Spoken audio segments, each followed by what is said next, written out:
بسم اللہ الرحمن الرحیم۔ حضرت ابو عبیدہ رضی اللہ تعالی عنہ کا جواب حضرت عمر بن عاص کے نام: چونکہ تم محکوم ہو، اگر تمہیں حضرت ابو بکر صدیق رضی اللہ تعالی عنہ نے ہمارے ساتھ رہنے کا حکم دیا تھا تو یہاں آ جاؤ، اگر وہیں رہنے کا حکم فرمایا تھا تو وہیں رہو۔ تمام مسلمانوں کو سلام کہہ دینا، والسلام علیکم ورحمۃ اللہ وبرکاتہ۔ آپ نے یہ خط لفافے میں بند کر کے حضرت خالد بن سعید کو دیا۔ خالد ابو عمر دوسی کے ساتھ حضرت عمر بن عاص کے لشکر میں آئے۔ حضرت خالد نے حضرت عمر بن عاص کو سلام عرض کر کے روتے روتے وہ خط دیا۔ حضرت عمر بن عاص نے ان کی طرف بڑھے اور اسے مصافحہ کیا، عزت سے بٹھایا، ان کے لڑکے کی تعزیت کی صبر دلایا۔ اس کے بعد خالد بن سعید نے لوگوں سے دریافت کیا کہ آیا تم نے دیکھا تھا کہ سعید نے اپنے نیزے اور تلوار کو کفار کے خون سے سرخ کیا تھا؟ لوگوں نے جواب دیا، ہاں، سعید بڑی بہادری سے لڑے اور خوب جہاد کیا، انہوں نے کسی طرح کی کمی نہیں اٹھا رکھی۔ پھر آپ نے اس کی قبر دریافت کی، قبر کے پاس کھڑے ہو کر کہا، بیٹا، خدا تعالیٰ تمہارے متعلق مجھے صبر عنایت کرے اور مجھے تم سے ملا دے۔ اگر مجھے خدا تعالیٰ نے طاقت و ہمت بخشی تو میں تمہارا بدلہ ضرور لوں گا۔ مجھے باری تعالیٰ سے امید ہے کہ وہ تمہیں اجر و ثواب عنایت کریں گے۔ پھر آپ نے حضرت عمر بن عاص سے عرض کیا کہ میں چاہتا ہوں سریہ یعنی یکا تاز، یہ ایک عربی کا لفظ، یکا تاز کے طور پر کافروں کی تلاش میں نکلو، شاید کچھ غنیمت ہاتھ آ جائے یا دشمن کے کچھ سپاہی مل جائیں جن کو میں قتل کر کے بدلہ لوں۔ حضرت عمر بن عاص نے فرمایا، مان جائے بھائی، لڑائی تو سر پر موجود ہے، جس وقت ایسا اتفاق ہو کہ دشمن سامنے آ جائے تو خوب دل کھول کر لڑنا اور دشمن کسی فرد کو نہ چھوڑنا۔ خالد نے کہا، میں قسمیہ عرض کرتا ہوں کہ میرے ساتھ کوئی ہو یا نہ ہو مگر میں ضرور جاؤں گا۔ یہ کہہ کر آپ نے سامان حرب درست کیا اور ارادہ کیا کہ تنہا چل دیے، مگر قوم حمیر کے 300 جوان گھوڑوں پر سوار ہو کر حضرت عمر بن عاص رضی اللہ تعالی عنہ کے پاس حاضر ہوئے اور کہا، آپ حضرت خالد کے ہمراہ ہمیں جانے کی اجازت مرحمت فرما دیں۔ آپ نے اجازت دے دی۔ یہ تمام حضرات اسی روز چل پڑے ہوئے۔ ایک میدان میں پہنچ کر انہوں نے ارادہ کیا کہ یہاں پڑاؤ کر کے گھوڑوں کو چرنے کے واسطے چھوڑ دیے جائیں اور پھر راتوں رات چلیں تو بہتر ہوگا۔ اچانک حضرت خالد کی نگاہ ایک بلند پہاڑی کے اوپر چند سن رسیدہ لوگوں پر پڑی۔ آپ نے اپنے ساتھیوں سے فرمایا، میں نے چند عمر رسیدہ لوگوں کو اس اونچی پہاڑی کے درہ میں دیکھا ہے، میرا گمان ہے کہ وہ دشمن کے جاسوس ہیں، ایسا نہ ہو کہ حریف ہمارے اوپر آ گریں۔ مسلمانوں نے جواب دیا کہ یہ لوگ پہاڑی کے چوٹی پر ہیں اور ہم کھلے میدان میں ہیں، ہم ان کے پاس کس طرح پہنچ سکتے ہیں؟ آپ نے فرمایا، اچھا، جب تک میں لوٹ کے نہ آؤں تم یہیں ٹھہرے رہو۔ یہ کہہ کر آپ گھوڑے سے اترے، تہمت باندھا، تلوار حمائل کے کندھے پر ڈالی اور فرمایا، یہ سمجھ لو کہ ان لوگوں نے ابھی تک ہمیں نہیں دیکھا، اگر دیکھ لیتے تو یہاں نہ ٹھہرتے۔ جو شخص اپنی جان خدا کے راستے میں صرف کرنا چاہتا ہے اسے چاہیے کہ جس طرح میں کروں وہ بھی اسی طرح کرے۔ یہ سن کر 10 آدمی آپ کے ساتھ ہوئے اور اسی طرح تیار ہو کر پہاڑی کی طرف چل دیے۔ یہ لوگ جاسوس اپنی جگہ ابھی موجود تھے کہ یہ پہنچ کے ان کے پاس پہنچ کر حضرت خالد نے بلند آواز سے فرمایا، ان لوگوں کو پکڑ لو، خدا تعالیٰ تمہاری ہمتوں میں برکت دے۔ مسلمان جھپٹے اور 2 شخصوں کو قتل اور 4 کو گرفتار کر لیا۔ حضرت خالد رضی اللہ تعالی عنہ نے ان کے متعلق استفسار کیا، انہوں نے جواب دیا کہ ہم فلاں فلاں جگہ کے رہنے والے ہیں اور اب جس وقت سے عرب ہمارے ملک پر چڑھ آئے ہیں ہم سخت مصیبت میں مبتلا ہیں۔ اکثر آدمی بھاگ کر پناہ گزین ہو گئے۔ ہم امن لینے کے لیے یہاں آ گئے تھے کیونکہ یہ پہاڑی بھی بہت زیادہ موسون ہے۔ اس کی چوٹی پر اس عرض سے چڑھے تھے تاکہ کچھ حالات معلوم ہو، مگر آپ لوگوں نے ہمیں گرفتار کر لیا۔ حضرت خالد رضی اللہ تعالی عنہ نے دریافت کیا رومیوں کا لشکر کہاں تک پہنچ گیا ہے؟ انہوں نے کہا اجنا دین کے مقام تک آ چکا ہے اور بادشاہ فلسطین کی طرف چلا گیا ہے تاکہ بیت المقدس کی حفاظت کرے۔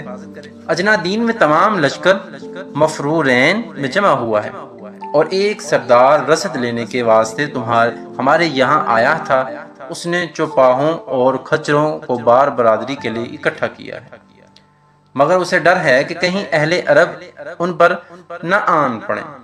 ہمیں محض اتنی ہی خبر ہے اور اس میں بھی شک نہیں کہ انہوں نے رسد کے لیے آج ہی کوچ کیا ہے۔ حضرت خالد رضی اللہ تعالی عنہ نے یہ سن کر فرمایا رب کعبہ کی قسم وہ تو مال غنیمت ہے۔ آپ نے دعا کی رب العالمین ان لوگوں پر ہماری مدد فرمائیے۔ پھر آپ نے ان سے سوال کیا کہ وہ کون سے راستے سے جائیں گے؟ انہوں نے کہا اسی راستے سے جس میں تم موجود ہو، کیونکہ کشادہ راستہ یہی ہے۔ اور رسد انہوں نے ایک ریت کے ٹیلے کے قریب جس کو تل بنی سیف کہتے ہیں جمع کر رکھی ہے۔ حضرت خالد رضی اللہ تعالی عنہ نے ان سے یہ تمام باتیں سن کر فرمایا اچھا تم دین اسلام کے متعلق کیا کہتے ہو اور کیا اعتقاد رکھتے ہو؟ انہوں نے جواب دیا کہ ہم تو دین صلیب سے واقف ہیں اور بس ہم زراعت پیش لوگ ہیں، ہمارے قتل کرنے میں آپ کو کوئی فائدہ نہیں پہنچ سکتا۔ حضرت خالد نے کہا تو ان کو چھوڑ دیا جائے، مگر بعض حضرات کی رائے ہوئی کہ انہیں اس شرط پر رہائی دی جائے کہ رسد کے مقام تک ہمیں پہنچا دے۔ انہوں نے اس بات کو قبول کر لیا اور آگے آگے چلے۔ جس وقت عین راستے پر پہنچے تو حضرت خالد نے کسی کو بیچ کر اپنے ان تمام آدمیوں کو جنہیں میدان میں چھوڑ آئے تھے بلا لیا۔ جس وقت تمام آدمی جمع ہو گئے تو سرعت کے ساتھ چلے اور 2-4 آدمی راستے بتلاتے جاتے تھے۔ اس وقت رسد کے قریب پہنچے تو دیکھا کہ رومی رسد کو جانوروں پر لاد رہے اور ٹیلے کے گرد 600 سوار موجود ہیں۔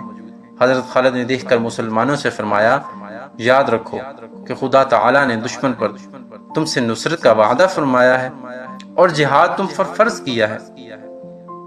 دشمن تمہارے سامنے موجود ہے، تم ثواب کی رغبت اور کوشش کرو اور جو کچھ باری تعالیٰ نے قرآن شریف میں فرمایا ہے اس کو گوش ہوش سے سنو۔ فرماتے ہیں اللہ تعالیٰ سے لوگوں سے محبت کرتے ہیں اور جو ان کے راستے میں صف باندھ کر مقابلہ کرتے ہیں گویا کہ وہ ایک عمارت ہے۔ میں اب دشمن پر حملہ کرتا ہوں، تم بھی کرو، تم سے کوئی آگے نہ بڑھ پائے۔ یہ کہہ کر آپ نے حملہ کر دیا اور آپ کے ساتھ قوم حمیر بھی حملہ آور ہو گئی۔